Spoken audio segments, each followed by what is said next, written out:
अध्यक्ष महोदय, बोरनारे साहेबांचं उद्या देतो आपल्याला. बोरनारे साहेबांचं उद्या. माझं झालं परत पाटील साहेब, परत बोला. पाटील साहेब, बोरनारे साहेबांचं उद्या तुम्हाला. अध्यक्ष महोदय, सन्माननीय सदस्य कैलास पाटील साहेबांनी अत्यंत चांगली लक्षवेधी शिक्षण क्षेत्रामध्ये त्या ठिकाणी आणली.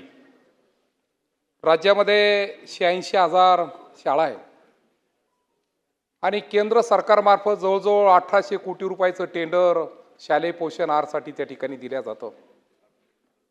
अध्यक्ष महोदय, लक्षवेधीमध्ये फक्त ग्रीन पीस हिरवा वाटाणा जरी असला, परंतु खऱ्या अर्थाने अध्यक्ष महोदय जो पुरवठा खऱ्या अर्थाने त्या शाळेमध्ये होतो, मग तो प्राथमिकमध्ये असेल माध्यमिक असेल, त्याची क्वालिटी अत्यंत खराब आहे.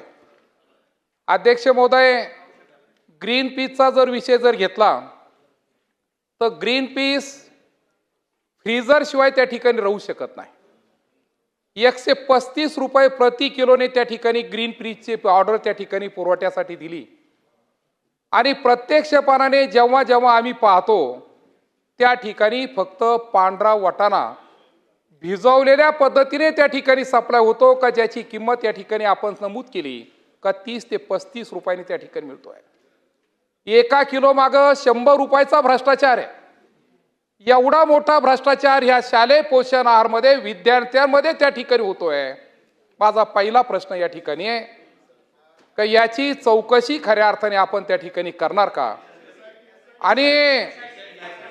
आणि दुसरा प्रश्न या ठिकाणी मी महत्वाचा या ठिकाणी मांडणार आहे का खऱ्या अर्थाने शालेय पोषण आहाराचं काम खऱ्या अर्थाने महिला बचत गटाला त्या ठिकाणी द्यावं का, जेणेकरून चांगलं काम त्या ठिकाणी महिला बचत गट त्या ठिकाणी करू शकेल आणि आमच्या उमेदच्या माध्यमातून त्यांनाही त्या ठिकाणी काम मिळेल.